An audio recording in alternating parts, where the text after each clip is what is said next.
Nantikan segmen bicara fundamental yang dibawakan khas oleh SM Malaysia, ya, dan juga SM Malaysia juga merupakan telah pun dianggarkan lebih 2.5 juta pelanggan sekarang ini di Malaysia. Juga dagangan forex, indeks saham komoditi, saham logam dan juga tenaga. Dan semurah 30 USD, ya, semurah. Pendaftaran percuma akan mendapat no deposit bonus sebanyak 30 USD. Okey, alhamdulillah tuan-tuan dan puan-puan, kita dah bercuti PKP, kita buat daripada rumah. Sekarang ni baru nampak cerah, handsome tu. Kalau tidak macam gelap-gelap je kat rumah. Saya dah tambah berat badan. Itulah, ya Allah. Saya rasa pipi saya pun dah tembam lah. Rasanya. Tapi tadi saya pakai seluar jatuh. Alamak. Saya tak tahu seluar tu. Apa seluar ni yang dah memang apa orang kata apa, kendu Kendu. ke atau saya yang pecah. Okey, baik tuan-tuan dan puan-puan, untuk episod yang ke-132 bersama dengan Bicara Fundamental, siapa lagi kalau bukan Cikgu Yun Stacey, di mana beliau akan memberikan pencerahan berkenaan dengan pergerakan-pergerakan pasaran mata wang daripada sudut fundamental yang menjadi utama kepada akar bagaimana kita nak tahu kedudukan mata wang asing. Ya, memang fundamental dengan teknikal, kadang-kadang orang lebih kepada teknikal, tapi kadang-kadang orang terlupa bahawa fundamental itu juga membawa kepada anda bijak untuk mencari peluang mendapat keuntungan, ya, daripada perniagaan anda. Okey, Assalamualaikum Cikgu. Waalaikumsalam warahmatullahi wabarakatuh. Sihat? Alhamdulillah sihat. Selamat Hari Raya, maaf zahir batin. Sama-sama Kak Syul. Alhamdulillah. Baik, macam mana sehari-harian dengar cerita sangat sibuk dengan COVID ni. Saya tahulah kerana pekerjaan Tok juga memerlukan pengorbanan, ya, untuk kampung, untuk daerah, ya. Silakan Tok, macam mana? Bagi cerita sikit sebelum kita start ni. Hari ni saya baru balik daripada daerah Petaling, setelah kita boleh rentas daerah kan. Okey. Saya terlibat dalam mesyuarah tertutup di peringkat negeri Selangor tentang kebajikan 371 kampung di dalam negeri Selangor, dan saya bertanggungjawab untuk mendraftkan sedikit perincian bagi memperlihatkan kebajikan-kebajikan mereka ini terpelihara, khususnya dalam situasi yang agak genting sekarang ini. Betul juga, betul. Itu pertama lah. Yang kedua, sebarang bentuk tugasan-tugasan tentang istilah the frontliners ini ataupun hashtag Barisan Hadapan, bentuk sukarelawan sebenarnya. Dia tidak ada imbuhan pun. Sukarelawan ni yang kita kena respect sebab dia tak bergaji. Dia pergi dengan keikhlasan tu. Jadi untuk kita peratuntunkan memberi itu bergambar, memberi ini bergambar, begitu bergambar, saya dah tak lalu nak buat macam tu. Biarlah mereka yang nak bergambar tu bergambar nak post lah sampai muntah. Saya biar begini ajalah, saya kata. Itu yang dalam sehari ke sehari kita tahu ada sedikit perubahan. Macam Boboy selalu berinteraksi dengan saya, setiap minggu dia akan update dengan saya sepanjang dia menggantikan tugas-tugasan Pak Su kan, apa macam mana dan bagaimana situasi.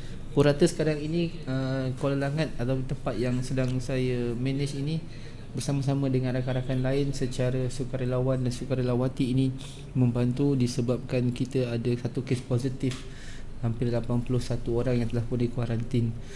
Satu perkara yang mengejutkan, dan kita berdoa agar mudah-mudahan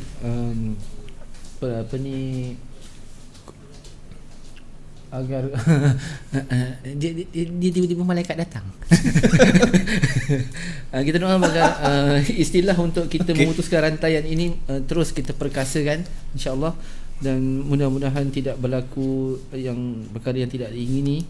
Kita cuba reduskan kematian sebaik mungkin. Kita cuba istilahkan bahawa rantaian ini bagi sebab mana heavy change pun macam lockdown kata. Okey. Kita cut off kan dia. Okey, cut off macam mana kita half cut kan dia sebaik mungkin.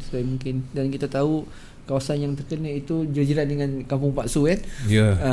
Kita dah sedang pasang rawai besi dan apa semua macam di Selayang. Saya harap kita sama semua tolonglah, tak makan, patuhilah tak minum, SOP. Kita bantu. Tetapi tak ubah perangai, kita tak boleh tolong. Itu saja yang saya harapkan. Betul lah, makan minum insya-Allah, bantuan ration semua cukup. Cuma yalah, faham attitude sajalah. tu kena betul. Tepuk dada tanya diri sendirilah. Sebab Dalaman kita ini ada satu fitrah manusia yang dipanggil sebagai ronta-rontaan kan. Meronta-ronta. Okay. Sekian-sekian nak start motor ke depan walaupun ke belakang. Ke sana, ke sini. Ke sana, ke sini. Ke hulu, ke hilir. Ke hulu, ke hilir. Ada je sifat tu. Padahal bukan buat apa pun. Hakikatnya kena kurangkan lah jadi macam tu. Baik. Alhamdulillah tu mukadimah kita. Sebelum kita buka segmen bicara fundamental, terima kasih Fikri Hakim yang memberi salam kepada Cikgu Yun dan juga saya. Waalaikumsalam Fitri. Okey, dan kemudian Muhammad Izzuan Hussein ya. Terima kasih yang lain-lain juga. Terima kasih kerana bersama dengan kita. Kalau ada apa-apa soalan boleh ajukan, saya akan lihat di ruangan komen kalau bersesuaian ataupun menarik, sebab kalau boleh persoalan yang anda ajukan tu dapat membantu ramai trader lain. Jadi kalau dah bersedia, saya dah bersedia. Cikgu dah bersedia? Nak dengar lagu raya dulu lah. Alamak, nak dengar lagu raya dulu. Oh, tak boleh rupanya sekarang. Siapa yang tak bagi dengar lagu raya ni? Geram betul dia. Tak ada. Warna muzik tak bagi. Oh, warna muzik. Walaupun kita main daripada YouTube bagi dia duit pun dia tak bagi. Okey. Macam mana? Kan? Jadi saya kena bagi kegiran kampung lah. Gugiran kampung. Baik tuan-tuan, alhamdulillah saudara, sekali lagi kita dalam Aidul Fitri Mubarak ini, alhamdulillah malah masuk minggu ataupun hari yang ke-10 hampir. Ke-10 pula dah. 6, 7, 8, 9. Lah malam ke-9 dah masuk ke-10. Syawal. Syawal Dah 11. Ya, bukan 10. Kan? Semalam 10. Oh, sudah tukar lagi macam. Saya sudah salah kalender. Okey, Idul Fitri Mubarak kita 1441 sekali lagi dipertemukan dalam satu sudut bicara fundamental. Alhamdulillah. Dan lazimnya kita berkudara, kita tahu setiap hari Rabu malam Jumaat. Rabu malam Jumaat pula. Oops. Wow. Malam lama sangat dekat rumah. Wow. Wih, cepat sangat nak malam Jumaat ni. Makan saya. Lama sangat kat rumah. Jadi itulah kadang-kadang. Kita melihat sudut-sudut beberapa bentuk injaksi-injaksi dalam isu hari ini dan juga di dalam peringkat kita sebagai seorang trader.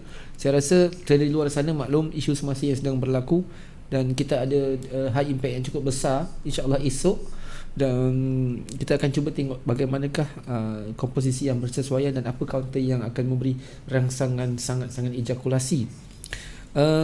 Hari ini sedikit saya berkongsikan di peringkat perancangan ekonomi, di peringkat kita, di peringkat rakan-rakan saya tadi, di peringkat analisis, di peringkat negeri. Juga dia bercerita tentang situasi ekonomi global. Ramai yang memberi andaian, walaupun mereka bukan forex traders, mereka mengikuti perkembangan Donald Trump. Wow. Kan? Donald Trump Dia bukan trader? Dia bukan trader. Okay. Tetapi dia melihat impak kesan Trump apabila melancarkan satu sentimen ataupun satu perang saraf, istilahnya perang saraf, tentang bagaimana Amerika akan menguruskan pandemik ini dan apakah kesan seterusnya tentang bajet-bajet yang akan dilaksanakan, dan adakah kemanusiaan di peringkat Amerika Syarikat itu diutamakan berbanding terlalu sangat menekan untuk memperbaiki ekonomi yang sedang dalam keadaan begini, tambal-tumbling ini macam ni. Dan kebanyakannya mereka senang kata mengutuk, mereka kutuk bahawa kita lihat presiden ini macam seakan tiada jiwa. Dia tak ada jiwa. Dia kata jika 1 juta nyawa perlu dikorbankan untuk mendapatkan taraf ekonomi yang terbaik, maka itulah yang perlu dibayar oleh Amerika. Macam kepala otak dia berjambul. Dia tak ada jiwa sebab dalam karkas badan dia tu elektronik tu. Itu saya tak tahu lah dia. Pada saya, ya Allah, ini saya tak faham kenapa Zalim seorang pemimpin tertinggi melihat bahawa ekonomi adalah paling utama berbanding dengan kemanusiaan, jiwa, nyawa, raga, rohani. Kita lihat bahawa di segi pandemik ini seluruh dunia bersusah payah dan bersungguh-sungguh. Tetapi di Amerika mereka masih berlapang dada. Dan kita lihat bahawa the street racer, the fast and the furious tentang the most infected in the world adalah Amerika, kita tak nafikan. Namun mereka, well, if we need to pay for the 1 million life to be, well, what do I say? That's we going to pay. So tidak adil pada saya. So itu apa yang saya nak sedikit kongsikan. So ini bermakna semua dunia memang memfokus apakah sebenarnya yang akan Amerika ajaibkan dalam siri mengatasi pandemik ini dan bagaimana kesannya terhadap kita. Okey, itu apa yang saya kongsilah. Okey, seterusnya lazimnya saya akan melihat kepada beberapa bentuk jadual berkala yang maklum semua akan maklum. Setiap minggu kita akan rujuk untuk melihat apakah pilihan-pilihan dan apakah keperluan-keperluan. Dan secara rawaknya bermula pada 31 Mei yang lalu dan hingga ke hari ini 3 Jun dan seterusnya nanti berakhir pada 5 hari bulan. Setakat ini kita nampak ada 2 merah, ada 3 hijau, 4 hijau dan 2 hitam. Merah, hitam, hijau. Dia bukan 3 color bang. Ini color-color namanya. Berkala-kala. Selesai kat situ. Dan saya masih juga dihujani dengan beberapa pertanyaan daripada rakan-rakan kita yang banyak kali kita bagi tahu jangan segan bertanya. Ya, jangan segan. Saya pun sebenarnya tak adalah nak menggalakkan sangat, tetapi saya berterima kasih segmen ini mendapat perhatian walaupun tidak hebat ratingnya macam rakan-rakan saya seperti Cikgu Hazlan ataupun mungkin Nazrul yang mendapat impak yang baik respon yang tinggi. Mungkin segmen ini tidak sebesar dia punya rating, tetapi apa yang saya lihat adalah dia memberi satu benefit kepada segelintir mereka yang mengikuti apa yang diistilahkan sebagai makroekonomi. Dan apabila saya tinjau dan saya analisis soalan-soalan yang dikemukakan, kebanyakannya adalah soalan yang berkait. Dan saya sangat-sangat gembira walaupun kecil golongan ini minoritinya, tetapi mereka kenal bagaimana untuk melihat data berkala bersesuaian dengan kaunter pilihan supaya mereka lebih efisien dalam trade. Satu improvement yang baik walaupun kecil, tidak mengapa walaupun kecil. Walaupun rating ini kecil tetapi saya gembira dia mendapat kualiti cikgu, bukan kuantiti. Ya, alhamdulillah. Dia dapat. Jadi saya kongsikan sedikit pertanyaan beberapa rakan kita di luar sana. Mungkin agak segan agaknya kan. Dari satu sebelum saya jalan jauh, Wan Wai nama dia. Okey, Wan. Encik Wan Wai ni dia, saya tak pasti dia daripada mana. Assalamualaikum Master Yun, selamat hari raya. Sama-sama juga Wan, selamat hari raya. Maaf mengganggu. Mohon untuk beri pandangan dan pendapat tentang cadangan untuk ni yang saya pelik perkataan dia. Hentak news CAD pukul 10. Ui. Kejap lagi. Sekarang dah 10.43 Cik Wan.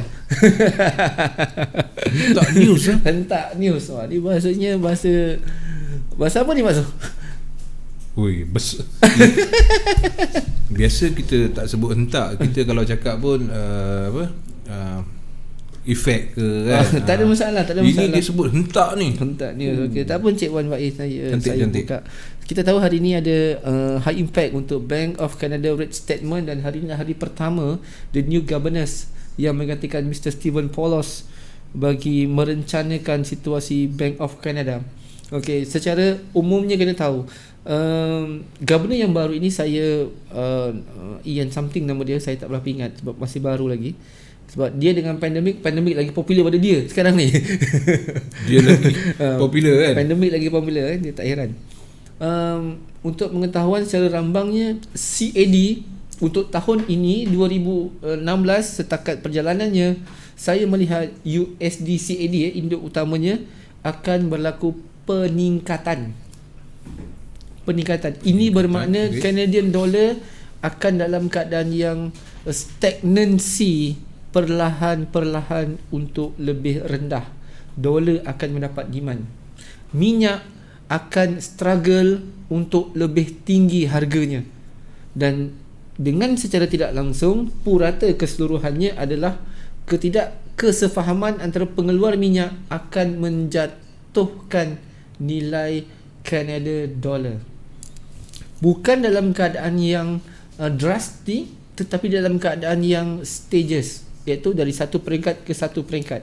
Jika saya lihat secara purata Cik Wan BOC rate statement yang jam 10 malam tadi, dia kekal sebanyak 0.25%. Kita nampak dia tiada perubahan. Okey, dan kita tahu rate 0.25% ini, jika Cik Wan lihat kita tengok jadual di bawah sini boleh nampak kan, kita ada AUD, CAD dan NZD, pegang 3 negara penting terkuat di dunia sekarang ini dalam kategori rate interest. Yang paling kuat confirm memang Royal Bank of Australia Memang sangat kuat. Setakat ini takkanlah kata the most powerful macam The Avengers, tidaklah. Tetapi dia lebih selesa dan lebih confident. Okay. Sangat confident. Kerana apa? Apabila ni cerita RBA, kejatuhan dolar akan mengheret commodities untuk lebih tinggi. Faham ya? Dolar yang murah, demand untuk beli komoditi akan lebih tinggi. Untuk dalam negara kan? Ya, okay. Yes, keperluan dia. So untuk Canadian dollar ini yang 0.25% yang berlaku ini tidak ada perubahan. Ini bermakna kedudukan Bank of Canada, the Loonis setakat ini juga tiada sebarang improvement. Mereka akan terkesan sangat-sangat hanya kepada data berkala setakat ini.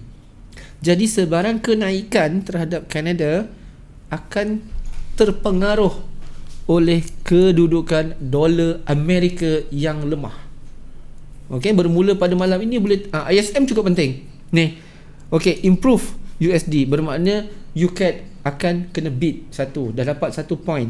Tengok betul-betul Cik Wan jika nak hentak Canadian dollar mengikut jadual dan dalam jangka masa ketika ini, kena ikut terus sehingga habis NFP. Kena habis NFP, kena ikut Canada. UCAD ni kena ikut je, jangan tinggal.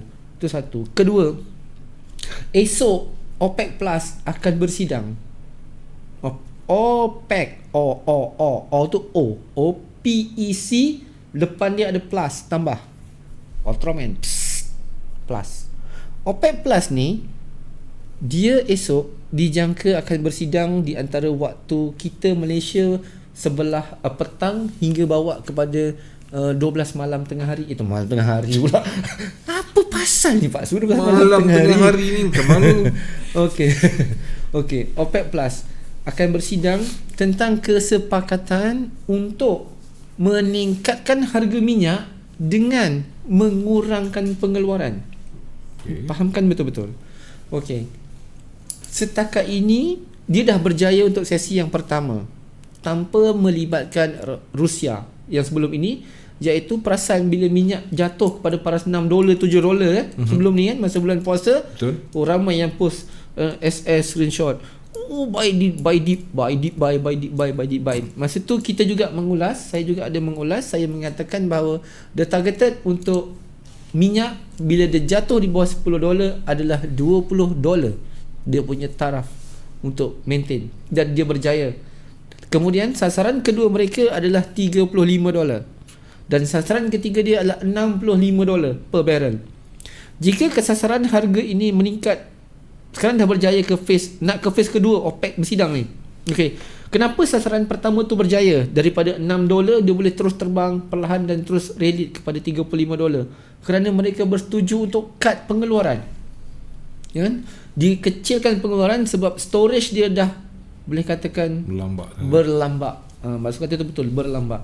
Jadi untuk mendapatkan harga yang tinggi, mereka perlu perlahankan producing dan menjual stok sedia ada. Berjaya.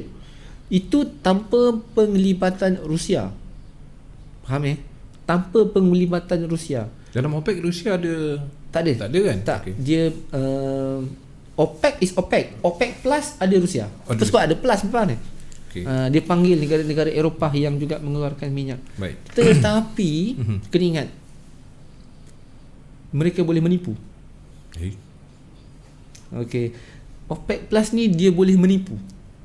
Dia boleh cheating, dia boleh tipu, dia boleh bluffing, dia boleh under table, underwater, underground. Semua boleh. Kerana apa? Mana-mana producer di dalam dunia, saya bagi contoh. Okey, kita 3 orang saya, Pak Su, Boboy. Kita ni token minyak. Okey, Pak Su keluar brand oil, saya pun keluar brand oil. Boboy pun keluar brand oil. Tak kiralah jenama apa, tapi minyak utama dunia. Dan setiap hari kita ada pelanggan Pak Su punya order setiap hari 1 juta tong. Mesti nak supply. Boboy satu hari 2 juta tong. Saya 500 juta tong. Nampak saya besar kan? Betul. Pak Su punya kecil kan? Ya, kecil sangat. Sekarang ni kita bersidang. Sekarang minyak ni $35 tak patut. Kita target 60 pasal dah banyak yang bankrupt, dah banyak yang rugi. Betul. Cara kita dapatkan harga macam mana? Kita kena cut producing. Saya punya 500 juta tong ni, berapa saya nak kena potong? Pak Su 1 juta boleh tak potong? Boleh lah potong sikit kan. Okay, I follow. Betul. Yang 2 juta pun I follow. I ikutlah 1 juta. Saya potong 1 juta ikut Pak Su. Okay, 2 setuju. Tinggal saya. Aku 500 juta nak potong 499 juta, tinggalkan 1 juta tong. Munasabah ke? Memang tak masalah. Ini yang dekat situ penipuan berlaku. Yes. Okay. So apa dia buat? Okay, I will agree, tapi ada black market dia. Faham Ada order di belakang tabir. Ada order sebab dia tahu minyak dah semakin cut, harga akan tinggi kan? Betul. Aku overcall supply lebih 500 juta tong tu, standby reserve. So ini dia katakan penipuan. Benda ni boleh berlaku. Alamak. So benda ni dah dibongkar. Memang dibongkar oleh kebanyakan produser-produser minyak di seluruh dunia. Saya bagi contoh, Iran ada dalam tu, satu. Dalam pada Iran ada juga Rusia dalam tu. Okey, dalam pada Rusia ada juga Saudi dalam tu. Contoh macam saya contoh Iran lah. Iran ni dia punya pelanggan dia sendiri. Iran jual minyak straight piping pergi ke China dan Rusia. Terus Straight, dah tak ada pakai kapal-kapal, lambat. So dia boleh tipu tak? Boleh. Sangat boleh menipu. Jadi tuan-tuan, okey, balik kepada Encik Wan. Perhatikan situasi OPEC Plus besok. Jika mereka tidak sepakat, minyak akan jatuh teruk, UCAT akan terbang lagi tinggi. Walaupun 3 hari lepas saya MC 6 kali dekat UCAT. Alamak. Saya tak bohong sebab saya buy the sell. Ayo. Lepas tu orang tanya, apalah kau? Kau nampak kan dia punya trend itu downtrend, kenapa kau buy? Saya pun terkelit-kelit. Saya nak scalping aja. Tak banyak, $20. Alhamdulillah saya rugi 80, maafkan saya modal saya memang saya rugi 6 kali, saya lost 6 kali. Ada history saya, tak saya tak payah tunjuk. Tapi selepas itu alhamdulillah lah recover lah. 10 saya kali tahu, ganda. dia ni pengakhiran dia mesti recover. Tapi tak apa. Okey, tujuannya kenapa? Saya jawab soalan Cik Wan, walaupun soalan tu nak bertanya tentang CAD. Baik. Macam mana sekalipun sukar untuk dapat kesepakatan. So kita masih meletakkan minyak boleh jatuh lagi daripada harga sekarang. Atau mungkin tidak sederas yang sebelum ini $6 ya. Saya punya target $5 tetapi cuma dapat $6 lebih. Tapi sampailah kan kalau ikut kan, kira sampai. So jika dia tidak sepakat besok, kejatuhan dia malam ini boleh rally lebih rendah daripada sasaran kita, iaitu kembali ke paras 20 lebih. So UCAT boleh mendaki semula untuk lebih tinggi daripada 35 mungkin jadi 36, 37, 135, 137. So my expectation selesanya USD CAD adalah paras 1400 ke atas. 1400. Sekarang harga dia 135 ke 1400. Itu range dia. Sebab minyak sukar untuk mendapatkan stability kesepakatan. So itu ulasan yang jelas. Saya harap mudah-mudahan Cik Wan Wai ni boleh faham. So jelas. Apa yang Cik Wan Wai nak fokus adalah tengok situasi minyak dunia, tengok WTI, tengok oil. Kalau dekat chart tu tengok oil monthly pun boleh, oil contract pun boleh. Tak apalah, oil mini pun tak apalah. Janji je harga apa tu? Minyak. Kau jangan tanya minyak apa, minyak wangi, minyak masak, minyak boleh boleh. Boleh. Minyak dah. Okey, minyak senyonyong. Silakan. Jadi kepalanya minyak. Fahamkan cara dia memberi rangsangan terhadap the Canadian dollars. InsyaAllah. Kalau kita tak boleh menyerap apa itu rate statement. Okey, Cik Wan Wai, terima kasih. Alright, Pak Su, baru kita pergi kepada jadual. Ya. ISM PMI Amerika 1 Jun 43.1 daripada 43 poin ini menyusut. Ini okey, macam saya selalu katakan, data opening setiap awal bulan adalah purchasing market index.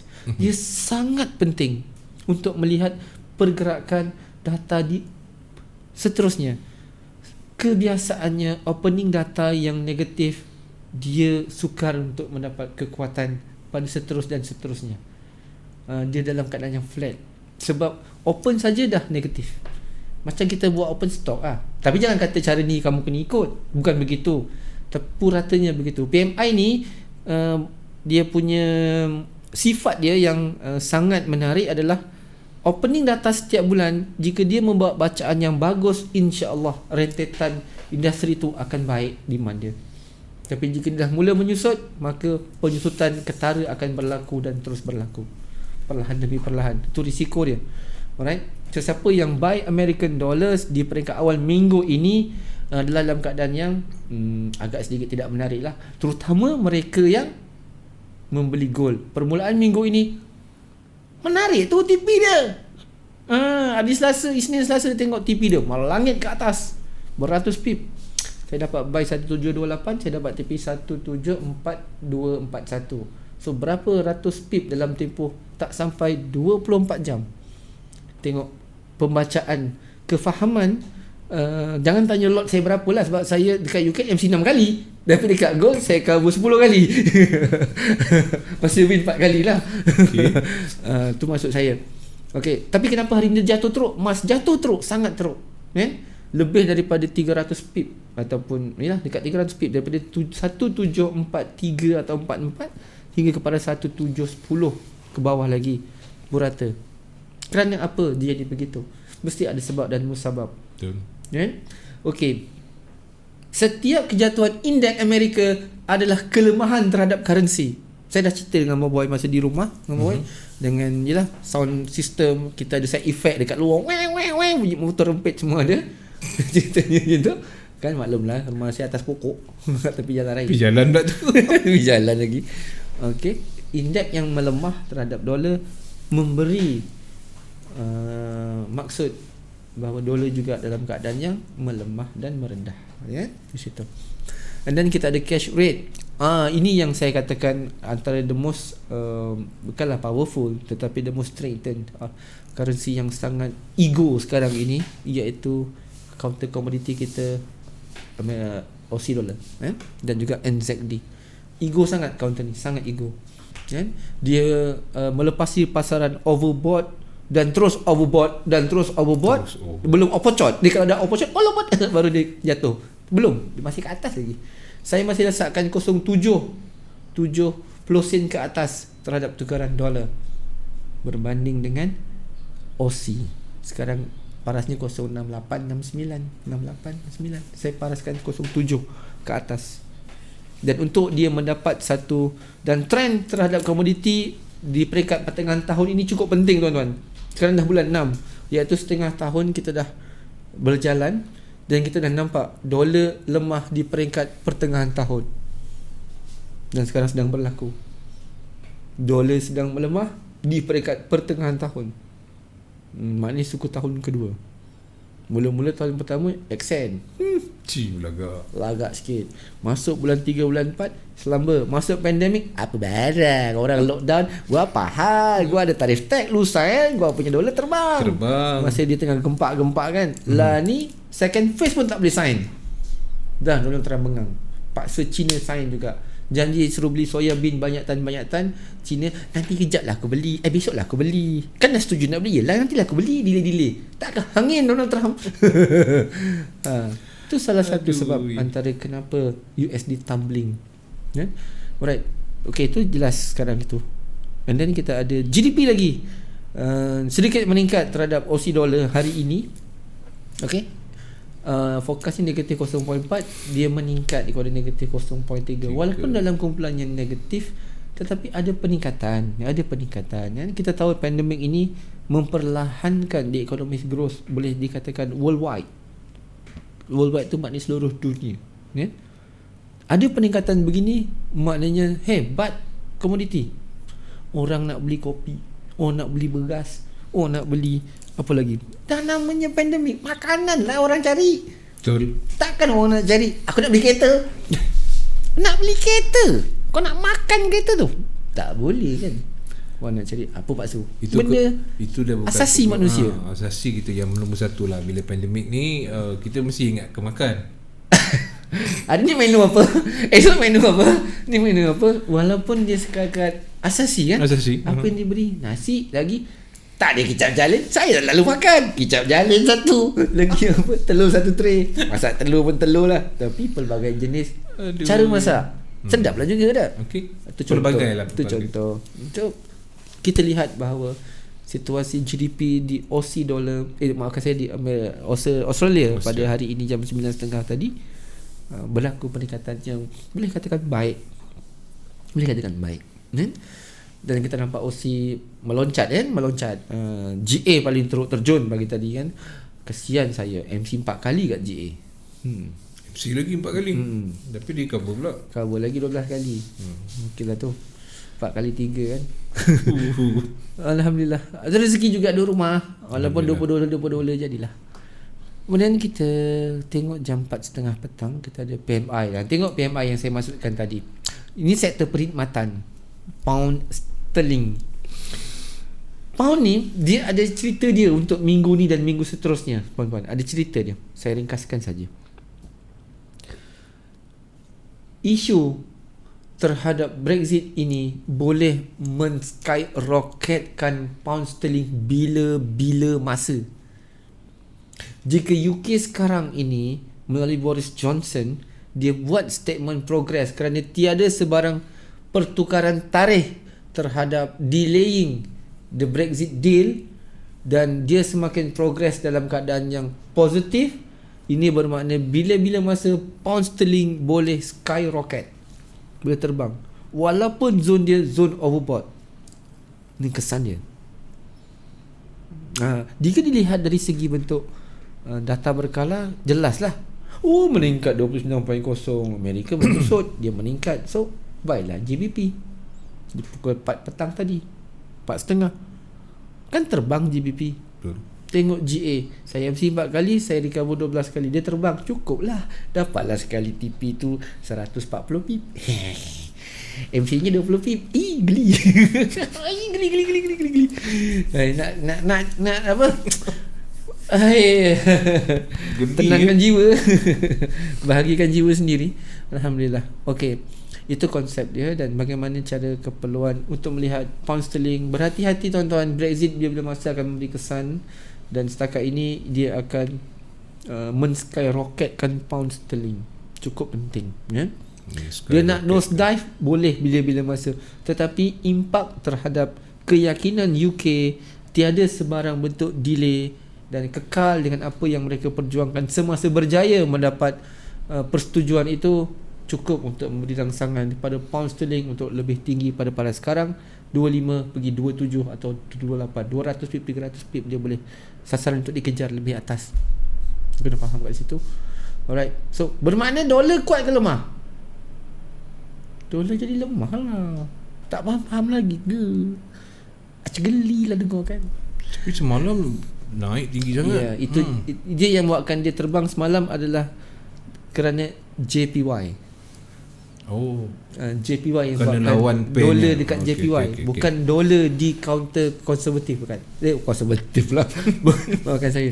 Bukan dolar di counter yang kod bias. Dia tewas, dia menang di counter Asia, di counter JPY. Tu yang dia meroket tu. Yes, tapi tengok balik indeks dia tetap ke bawah.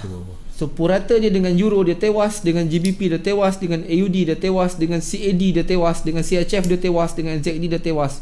Dia cuma menang dengan JPY. Cakap kau tak nampak, kau lemah. Tak kerti bahasa ke Trump? Wah, alah 1 juta nyawa mati padahal janji ekonomi baik. Kepala otak kau berjambul. Aku nak pasal luku je kepala Trump ni. Okay, G7 perlukan adjusting yang ini, biarkanlah dia berlalu begitu saja. Cewa. Cai je lah ya tu. And then ADP, ya Allah, bacaan yang cukup hebat. Okay, menjawab bacaan yang sasarannya adalah 9 juta. 9 juta. Negatif 9 juta. Okey. Penyusutan tenaga kerja baru. Dia hanya menyusut negatif 2 juta. Kan? Sebab ini angka juta. 9,000 K ni 9 juta. 2,760 K ni 2 juta. Itu juta-juta dah sekarang. Tak ada kerja. Banyak gila. Oh, tak apa cikgu, ni time-time COVID ni elok juta-juta. Jahanam. Persoalannya kita nak tekan buy ke sell ke? Ini buy ke sell, buy ke sell. Besar sangat figure dia. Okey. Adalah improvement. Maknanya penyusutan di sasaran untuk ADP kali ini, penyusutannya tidak terlalu besar. Seperti anggaran 9 juta. Sebelum tu di segi previousnya 19 juta. Okey. Kemudian ini untuk bulan 4, ini untuk bulan 5. 9 juta. Keluarnya 2 juta. Masuk bulan 6, tambah lagi 10 juta. Tambah lagi. Dan kita sell pula dolar sampai penat. Macam itulah. Yang ini adalah peningkatan dolar Amerika. Untuk malam ini dan 24 jam ini, kekuatan dolar agak baik. Dan yang paling mustahak untuk support dolar adalah PMI. Ini akan menjadikan dolar rally terhadap yen. Emas semakin rendah dijual. UCAD akan drifting perlahan-lahan untuk naik. Kecuali UCAD besok fahamkan OPEC Plus gagal sepakat. Macam saya katakan tadi, memang dia jatuh teruk. 134, 1336 lagi rendah pada harga sekarang. Sasaran saya adalah 1.3360. Kalau kita tengok harga UCAD sekarang adalah 135 something dot. So ada 200 pip yang dia cuba untuk jatuh lagi ke bawah. Baru circle tu pada saya relevan untuk melihat new setup for buying. Sebab sasaran kita minyak akan dalam keadaan yang sukar mendapat kesefahaman, dan kejatuhan minyak dalam keadaan yang tidak terlalu besar. Ini akan memberi rangsangan kepada CAD untuk tidak berapa agresif dalam peningkatan. So dolar akan kembali mendapat demand kepada paras 14,000 sasaran saya, untuk dia lebih selesa sasarannya pada tahun ini. For the futures ataupun forecast untuk tahun ini 2020, purata keseluruhannya selepas 6 bulan ni, saya masih meletakkan bahawa UCAD dalam keadaan yang uptrend, bukannya downtrend. Walaupun sekarang kita lihat kejatuhannya banyak kan, ratus-ratus jatuh. Betul. Apa ni, kita buy the sell. Alah, I pun 6 kali MC. You berapa kali MC? I tak banyak lah, 2 kali je. Tapi you punya gebang, nah kau 3 masjid boleh dengar kau punya suara gebang. Janganlah macam tu bang. Saya 3 masjid 40 km. Ui, jauh. Boleh tahan lah 3 kampung kan. Itu cara macam mana kita membina relevanisasi. Itu bahasa baru saya pula malam ni. Relevanisasi. Pernah dengar tak? First time. Sebab cikgu selalu keluarkan perkataan baru setiap masa. Relevanisasi kena ingat sesuai dengan bidang. Skyrocket. Okay, seterusnya setakat itulah hari Rabu kita, Rabu Release Night kita. Kita ada beberapa data penting, dan saya cukup gembira dengan data-data yang begini, yang ada banyak-banyak warna sebegini, membantu untuk memberi rangsangan kita dalam pilihan. Dan saya sukar memilih. Saya satu perangai sikit, saya suka kalau semuanya satu colour. Saya susah. Kan patut senang maksud kan. Kalau kata merah, biar semua merah je tak. So, jadi semua week kita boleh sell je. Pada saya susah. Pada saya susah. Sebab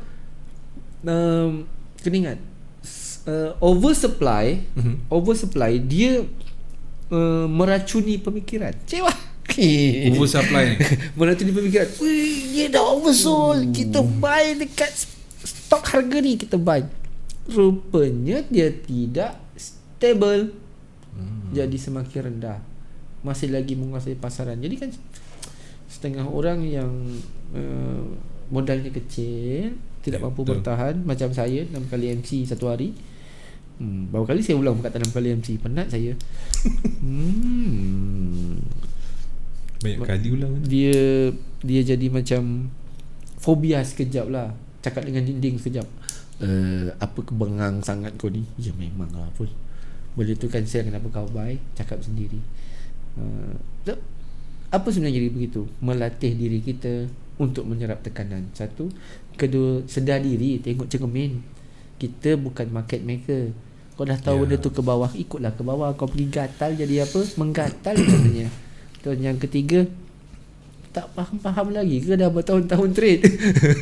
Apakah bebal sangat? Oh ya tak, iyalah. So belajar dan terus belajar. Jangan malu untuk mengaku kelemahan.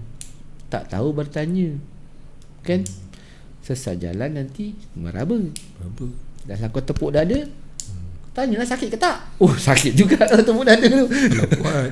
Kalau kuat sakit lah. Sakit lah ya. Itu saya lah cakap dengan yang di sekeliling saya. Baik. And then kita ada hari Khamis 7.45 esok insya-Allah. Baik, ini juga penting tuan-tuan ni pada mereka yang trade Euro USD. Saya tahu Euro USD minggu ni akan jadi tumpuan di seluruh dunia. Hari Jumaat esok sebab kita ada press conference nanti 8.30. Christine Lagarde akan memperjelaskan apakah dasar polisi euro yang terkini dan bagaimanakah mereka akan merencana ekonomi. Dia ada dua yang kena jaga. Yang pertama adalah package rangsangan mereka. Mereka ada meletakkan beberapa ratus bilion euro, hampir ke 700 bilion euro atau 900 bilion euro untuk sokongan keuangan terhadap negara-negara di Kesatuan Eropah. Yang ini launching confirm euro akan support untuk lebih tinggi. That's why antara sebab euro sekarang dalam keadaan buy and jangan bye goodbye. Masalah. Buat masa ni euro dan sekarang euro sedang meningkat dan pergerakan yang sedang meningkat ini adalah pergerakan yang dipacu oleh situasi yang boleh katakan baik tentang ekonomi dan market traders dan investors sangat menantikan suntikan sebanyak 700 bilion dan 900 bilion itu. Adakah ianya reality atau fantasi seperti mana yang diberitakan sebelum ini pada minggu yang lalu, yang membantu euro mendapat bidaan buy. Kalau dia kata yes, we are launch the package for mungkin 700 bilion 900 bilion euro, maka euro akan mendapat sokongan untuk mendapat bidaan lagi. Standby je lah. So jika tiada atau mungkin tak ada, maka dulu akan rally untuk dijual, sell off ke bawah, bukan ke tepi. Itu namanya tak ada internet. Sebab dia ke tepi, no line connection. Macam mana boleh ke tepi pula? Okay. Macam-macam ada. Baik tuan-tuan, seterusnya kita pada ke hari Jumaat seterusnya pada 5 Jun. Itu hari yang dinantikan oleh hampir 125 atau 24 negara seluruh dunia yang trade forex lah. Yang tak trade tak boleh buat apa lah kan. Tapi banyak tu. Okay. Kalau di Malaysia XM ada 2.5 juta langganan. Kalau 124 juta negara, ada berapa ratus juta pelanggannya? Berjuta-juta lemon. Yeah. Okay, so macam tadi kita ada Canadian dollars yang akan terbit serentak insya-Allah pada hari Jumaat lusa jam 8.30. Okay, di sini kita lihat bahawa menyusut pula. Dia menyusut ni maknanya dia meningkat. Kena faham ya. Sebab employment change ni bacaannya perlu meningkat. Dia perlu meningkat. Jika bacaan previously adalah negatif 1,993,800 ya, 193.8k dan dijangka negatif 500.0k iaitu negatif 5 juta K pula 500,000 tak payah K dah ujungnya. Tak dah bebal. Okey, hanya dilihat sasarannya negatif, maknanya dia menyusut. Dia menyusut maknanya dia meningkat. Dia meningkat dengan kadar 500. Jika bacaan yang terbit ini maknanya lebih kecil daripada negatif 500, maka CAD akan support.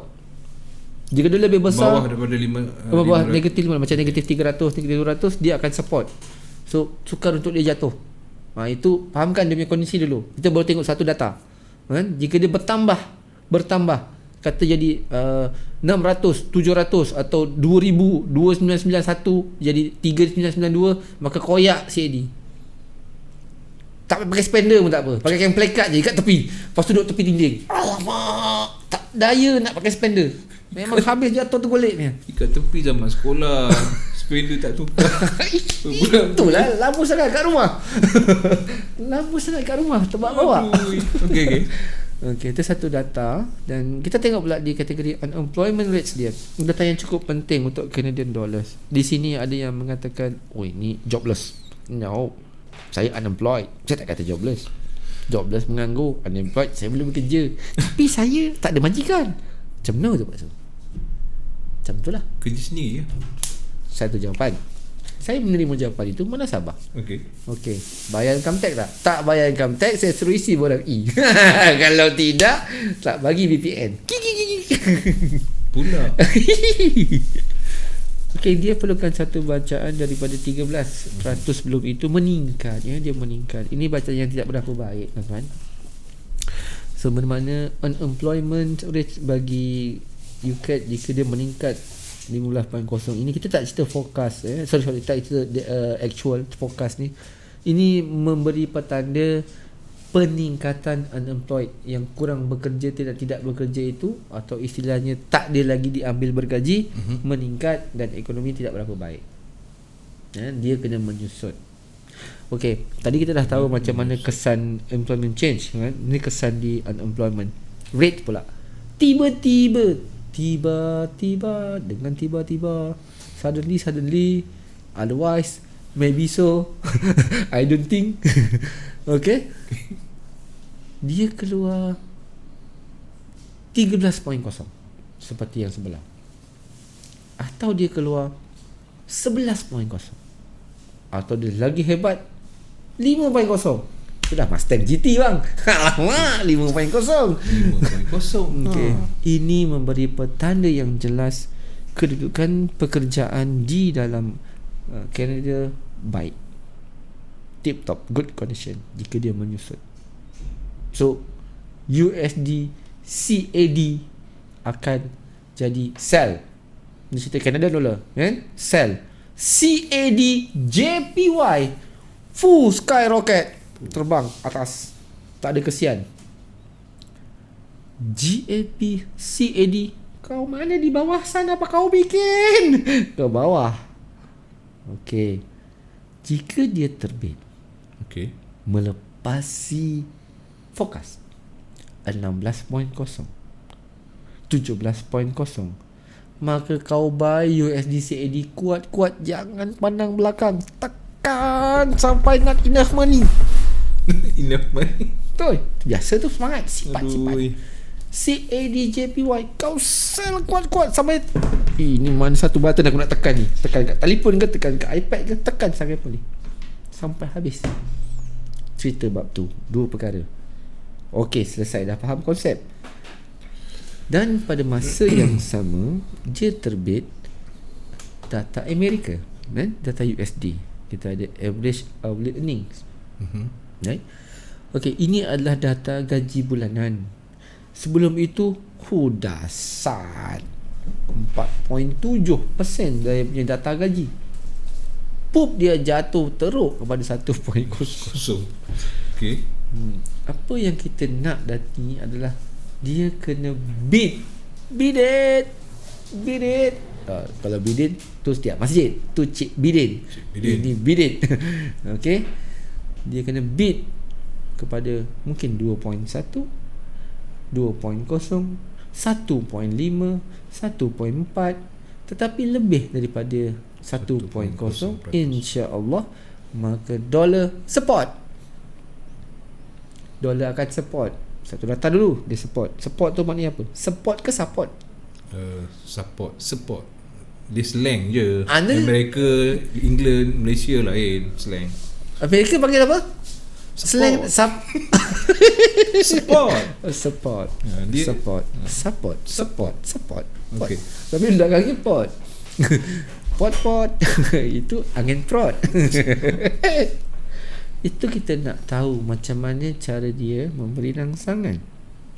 Jika dalam keadaan meningkat tadi, kita ulang sikit, 1.5, 1.7, 2.1, 2.0. Kalau 5.0, Mustang GT memang full blast, terbang. Okey. Tapi jika dia gagal, katalah 0.9, 0.5 dan semakin menyusut, maka dolar akan, oh my goodness, drop that beautiful ke bawah, sell. Itu satu data Wow. And then kita pergi kepada the king of the data champion, Queen We Are The World. NFP Change. Okay. kita nampak satu bacaan yang sebelum ni sangat besar tuan-tuan, sangat besar bacaan ni. 20,500,000 tak ada kerja dekat Amerika. Ayuh buat. Donald Trump kata, setakat 1 juta mati belas biasa. Aduh jahanam. Memang jahanam. Biasa. Okey, dan kita tahu dia sasaran untuk kali ni adalah 8 juta. Ya, negatif 8,000K, 8 juta. Sebelah ni kena faham dia bukan nak jadi negatif 8 juta. Itu koyak pengsan. Dia kena menyusut daripada negatif 8,000K ni pada negatif 6,000, negatif 7,000, atau negatif 1,000, 2,000. Itu terbaik. Sekiranya lebih daripada 8 juta tu memang koyak, memang dolar akan jatuh. So berstandby. Ada kan dah dua sebab lah boleh menyebabkan jatuhan US kan. Yang tadi pasal peratus average kan. Dahsyat pasu cakap lagu lain. Okay. Lain macam bahasanya. Dah dua. Saya nak tengok, nak buat bandingan tu. Okay. Jadi bila kita melihat figure yang besar sebegini, tolong fahamkan plus dan minus. Plus lain, minus macam mana? Plus macam mana? Plus tu apa? Plus tu inilah Perkhidmatan Lebuh Raya Utara Selatan. Plus kan? Plus yang kita tahu plus tu lah 100 plus. 100 plus. Okay. So bila dia pergi minus, dia adalah benda yang menyusut. So kena faham bagaimana dia berfungsi. Jangan salah anggap nak figure yang terlalu besar bagaimana kesannya dan macam mana bila dia mengecil.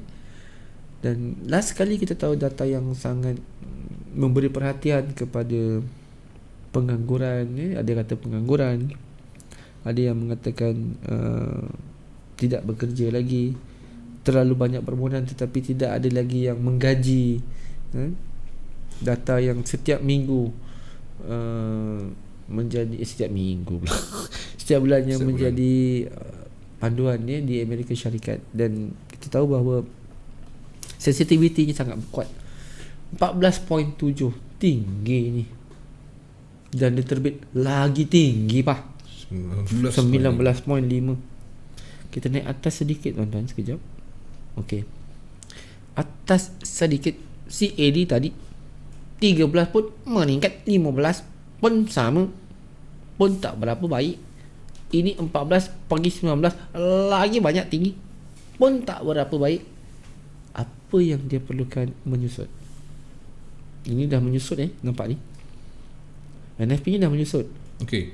Memang besar sebelum ni 20 juta. Ni 8 juta. 14, ini 19, meningkat. Kan? Ini 1.0. Okey. Jika dia 17 bacaannya, atau 15, atau mungkin 9, atau mungkin 4 suku setengah. Ada ke 4 suku setengah? Okey.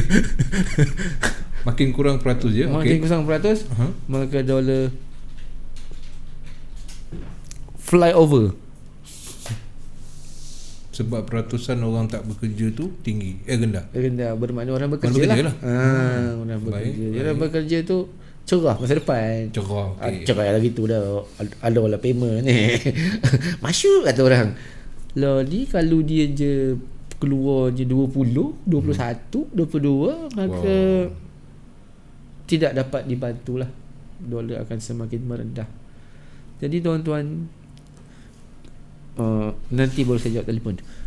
Memandangkan jam 8.30 ini, kita tahu ada dua bentuk currency utama dunia yang senang dalam perhatian sekarang ini, iaitu Canada dan American dollar. Puratanya akan dipengaruhi oleh American dollar dahulu. Kan?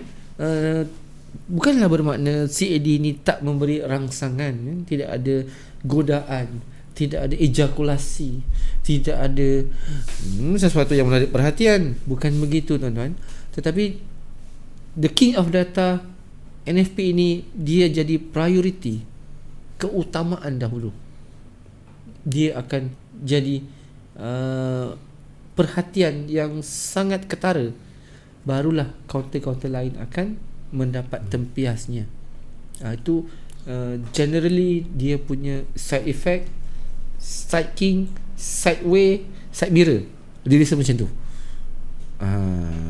Side mirror tu lain lah. Kalau dia boleh flip top tu lain. Alright. Jadi untuk kita lebih selesa atau hilangkan keraguan dalam jiwa dan raga kita ini, maka fokus dulu di peringkat American dollar. Selesaikan waktu ni 8.30, selesaikanlah jam 9 ni, sebatang candle tu selesai untuk 1 jam pertama. Barulah kita boleh berkira-kira untuk counter CAD pula di jam 9 seterusnya. Selesa lah sikit. Oh, dah dapat result semua kan, dah dapat. Okay, digest lah. Masing-masing boleh digest, masing-masing traders dah boleh nampak yang lebih jelas ke mana arah tujuan tu. Apakah tujuan engkau diciptakan? Begitulah kira-kiranya. Itulah tapi tadi tu. tune tu tak yang betul maksud. Patut dia pernah dengar. Okay. Itu montok. Baik tuan-tuan. Jadi saksinya alhamdulillah kita dah mengupas ke dipanggil ni? Mengupas ya Pak? Betul lah, kita dah bincangkan dan mengupas, berikan pencerahan sebab apa US naik berkenaan dengan UJ. Lepas tu apa yang bakal terjadi sekiranya data ini berubah menjadi number-numbers yang yalah, kalau naik, kalau turun. So yang dah lepas ni macam UJ tadi cikgu ada yang bertanya S-side, dia kata kenapa UJ boleh jadi terbang tinggi. Tapi cikgu bagi alasan yang dengan Asia, US dengan Japan ni masih lagi dikuasai oleh US. Dia pun ratanya begini, dia terkait dengan yang dipanggil sebagai the safe haven. Dia kumpulan safe haven ya. Safe haven kita ada dollar, kita ada JPY, dan kita ada Mars, dan kita ada CAD, kita ada CHF dan beberapa kawan-kawan yang lain, ada Fuse. Tapi the mostly commonly is JPY kalau dari segi currency, JPY dan American dollar, dan sebelahnya tentulah Mars ataupun kaunter besi kuning kita. So pilihan di safe haven di saat ini memihak kepada American dollar sebagai satu langkah selamat berdurasi jarak dekat. Jarak dekat ni maksudnya tuan-tuan, saya invest hari ni, saya tak nak tunggu lama-lama. Mungkin in 24 hours, in 48 hours I will recollect my return of investment. Jarak dekat sebab dia memberi rangsangan seketika. Satu lagi, investment yang jarak panjang atau long term dan jumlahnya besar, seperti bond, treasury yield. Benda ini melibatkan penerbitan bond daripada central bank. So ini juga terpengaruh siapa yang keluarkan. Jika Bank of Japan menawarkan jumlah tertentu yang lebih menarik pulangannya, maka yen akan mendapat demand, UJ akan jatuh yen, indeks dolar akan jatuh, yen akan mendapat demand sebab pulangan tu lebih menarik dan berdurasinya besar tu amount dia, dan jangka masanya lebih panjang, 5 tahun, 10 tahun, 3 tahun, 2 tahun, setahun dan sebagainya. Jika kembali pula kepada dolar, benda yang sama mereka terbitkan. Bond ni tujuannya adalah untuk bawa dana masuk dalam negara. Baik. Dia pinjam duit orang. Saya pinjam duit Pak Su, jadi saya bagi satu warranty, right? Kasih chop jempol, chop jari, tut, saya bayar kat Pak Su nanti 10 tahun dia sekarang dengan kadar faedah 2%. Saya nak pinjam $10 billion. Pak Su kata, piece of cake, no worry, sekarang transfer bagi nombor account. Sekarang saya bagi nombor account. Senang. Pak Su transfer. Ada ke Pak Su? Okay. Dia Contoh. Tut. Okay. Cukup 10 tahun. Saya punya perniagaan ding dong. Macam ni lah. Tak boleh extend. Sorry, naik lori pun tak boleh. Sorry, kau jalan kaki ujungnya. Naik lori pun tak boleh. Okay. Bayar on time. Itu bond. So ini dalam kumpulan safe haven. Begitu juga dengan di saat ini, dalam situasi pandemik di waktu ini, dan tidak menentu. Kenapa dolar semalam tak silap saya dia semakin tinggi. Yen semakin rendah kerana pulangan ataupun situasi investor melihat pulangan jarak dekat setakat ini lebih selesa kepada dolar kerana memerlukan cash yang lebih tunai di tangan. Istilahnya begitu. Okay? Sebab bila kita dah pegang duit segera dan kita nak jual beli cepat, kita nakkan cash dalam tangan. Betul. Cash yang cepat. In hand. Itu bahasa yang lebih mudah saya ringkaskan.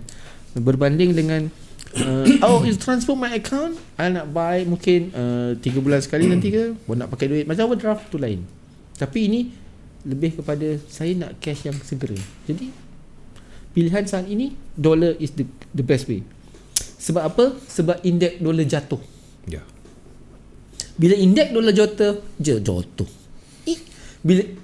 Bila indeks dolar jatuh, dia akan mengheret stock market yang rendah, murah. Bila stock marketnya murah, contoh saham apa ni? Ini saham Tempeh Enterprise, tempeh balada, tempeh rempah. Satu lot 3 sen.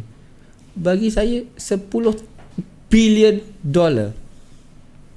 Pasal faham? Okay. 3 sen 10 bilion. Fokus macam mana? Ini tempe lu jual dekat kampung Bukit Canggang 3 sen RM3 1 kopeng. Itu yang menyebabkan return of investment tu meningkat. Indeks yang rendah dia akan meninggikan nilai dolar kerana indeks yang rendah menjatuhkan harga saham, orang akan membeli saham ataupun orang akan membeli bond seperti pilihan tadi. Boleh faham? Baik, itulah sebab. Terima kasih. Kita jumpa lagi selepas habis pandemik nanti 10 tahun ke depan. Terima kasih. Lama sangat tu. Okey, baik tuan-tuan dan puan-puan, sekiranya tuan-tuan berminat untuk mendalami episod-episod Bicara Fundamental ni, bolehlah anda ke YouTube channel kami CTC FM, di mana kita telah pun sediakan satu playlist khas untuk anda semua pilih. Okey, yang dah ke udara sebelumnya pun kita simpan di YouTube channel kami. So, jangan lupa, jangan malu, jangan segan untuk subscribe. Okay guys. Okay, dengan itu saya tinggalkan anda segmen Bicara Fundamental, dan esok jangan lupa bersama dengan Bicara Bersama Belinto. Borak Bersama Belinto. Bersama siapa? Belinto. Belinto. Tapi masih lagi menggunakan jarak jauh lah. Dia tak boleh datang sini? Belum boleh rentas negeri. Dia terlebih negeri Dia bahau jempol. Bahau le. Okey, baik tuan-tuan dan puan-puan,